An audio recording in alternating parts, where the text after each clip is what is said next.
There's always a little more that we can do from what we are doing, when we are doing, where we are doing from. There's always a little more. But the winner is someone who takes it by doing it first. There is somebody who stood up and the masses stood up. Then there's somebody who stood on the chair and then the masses did that. What stopped us from doing that at the very first time? Are we stretching enough in everything that we have? In our potentials, in our thoughts, in our creations, in our creativities? Because ideas are currencies of the future. Are you raising only this much? Or consciously you know, मैं इतना ही उठाऊंगा, इतना ही उठा रहा हूं मैं. And which area of your life have you really stretched up? Like really stretched? This is one question I want you to ask yourself.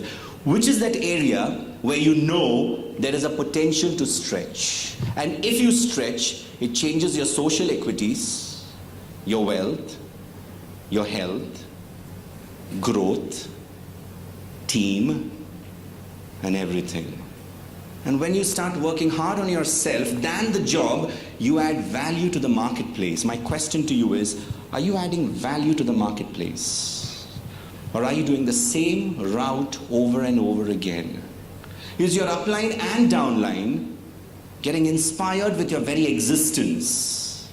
So if you look at an ant, and if you see an ant moving, and you keep something in front of that ant, what happens? It finds another way. You block that road, what happens? It finds yet another way. You block another, it finds another. You block another, it finds another. You block another, it finds another. When does that ant stop? Never. Have you ever seen an ant stopping and thinking, retrospecting, introspecting? Kahan jaun main abhi? That doesn't happen, right? It finds its way no matter what. Luck is nothing but when a preparedness meets opportunity. We all always have opportunity. The question is, are we prepared at that time? And how prepared are we at that time? Is there a challenge which is bigger than us? You know Sully Sullenberg, have you heard of this name? When Sully was interviewed later on, you didn't look afraid at all. Weren't you afraid? He said, are you kidding me? I've never been more afraid than this all my life. But then again he added, I was never more calm than this for all my life. He said, are you kidding me? I was never more afraid than this all my life. And then he added, but again, you see, the outer game is won only when your inner game is aligned.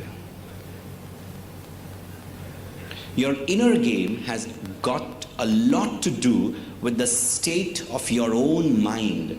What are you telling yourself up here is more important than what you're telling outside over there. And that decides your family life. That decides your existence with your own self. That decides your social life. Now this is more important for success at job. Your inner game, A. B. Your relations back home with those 3 and 4 really core important members of your life. 3, your social network.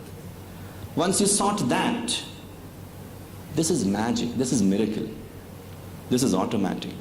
How do you convert this disaster into a miracle? How did Sully convert that disaster into a miracle? Very simple.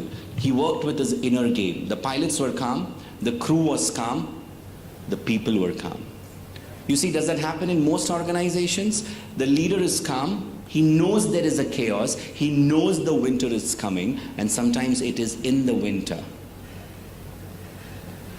Winters will come.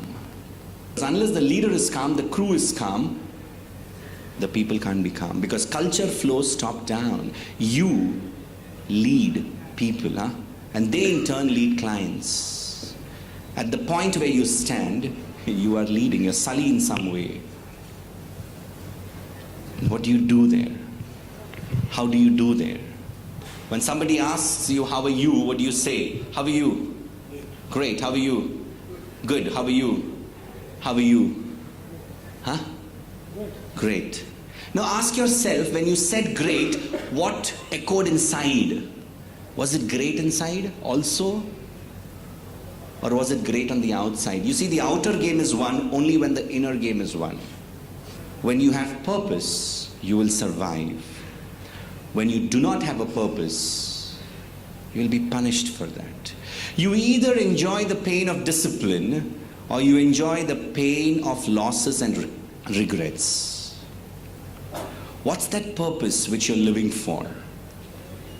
What's that purpose that drives you? What's that purpose? What's that you can do at all times, even at death? And you can face death in the eyes and take it further.